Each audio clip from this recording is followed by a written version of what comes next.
On the final episode of The Mandalorian Season 2, we see Din Djarin beat Moff Gideon in hand-to-hand combat, making them all submit, making it so Din now controls the Darksaber. I made another video talking about the possibility of Din Djarin versus Bo-Katan. If you haven't watched that video, go ahead and do that. In that video, though, I basically talk about the possibility of those two fighting for the Darksaber to see who would lead Mandalore. Reason being, if you watch Clone Wars and or Rebels, you know Mandalorians will often follow the person who wields the Darksaber, even in cases like even in cases they'll follow non-Mandalorians, for example, Darth Maul. I know there was a conflict between the Mandalorians who supported Maul and those who didn't, but the chunks still followed him, one because of his power within the Force and his strength within the Force, but also because he had won the Darksaber in combat, killing Pre Vizsla. That's kind of a little off topic, but it also kind of connects with the last video I made talking about this situation and this video now. Right now in canon, Mandalore the planet is in control of the Empire.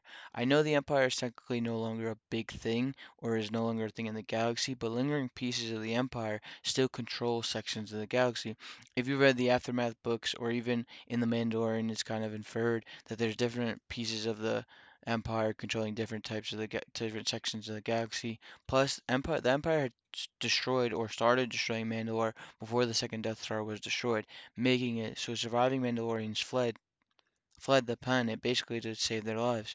In The Mandalorian, we also learn about a new kind of Mandalorian different from the ones we've been familiar with since the Clone Wars. Mandalorians similar to Bo-Katan and Sabine follow a newer model of Mandalorian life, but in The Mandalorian we learn of other types of Mandalorians like Din Djarin, the Children of the Watch, those who follow the way of Mandalore. The foundlings are a cult and follow ancient ways, unlike Bo-Katan and other Mandalorians. The reason I'm bringing this up, though, is because with Din holding the Darksaber, he's technically the leader of Mandalore. His story is also worth the title, have beaten Moff Gideon, the person who had previously defeated Bo-Katan. Now with Mandalore and Mandalorians, it's always kind of a thing of where they're always fighting from within, and they're fighting each other as well as outsiders. And Mandalore and Mandalorians are right now in a state of chaos and distress. A leader with friends or acquaintances on the more popular side of Mandalorian life and culture could bridge the gap between the main type of Mandalorians and the Children of the Watch, uniting two sides, something that's been very hard to do with Mandalorians. I mean, we saw it in the Clone Wars.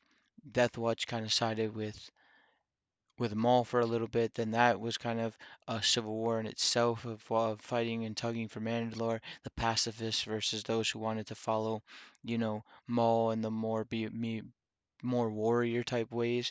So, this is just something where Din could possibly unite, the regular Mandalorians who would follow Bo-Katan or who are similar to Bo-Katan and Sabine. They live, that newer model life of Mandalore or of Mandalorians. And then you could have Din, with his connections to the Children of the Watch and those who follow the older ways, they could finally unite the two sides. I don't think this is something Bo-Katan or even Sabine could have done, being they're not from the Children of the Watch. I think that's Din's advantage there. He has seen and has kind of interacted with both sides now. Din right now might be the leader Mandalore needs. It's always a concept of Mandalorians. The reason that they're perceived to be so powerful is because of their warrior-like stories and their warrior-like history. But then the reason that they're so weak and the Empire is able to take such easy control is they're never fully united. And it goes back to the Clone Wars. And if we get more in the High Republic, maybe we learn more about the Mandalorians. But they've never been fully united. They've kind of just all been separated at one point. And you have Din who has the ability with holding the Darksaber, unless Sabine beats him in combat or somebody else beats him in combat. You have Din who has the dark saber, has a story that's, worthy of the title, and the connections on both sides now with, being, I don't want to say friends with Bo-Katan, more of like acquaintances with Bo-Katan and Casca Reeves.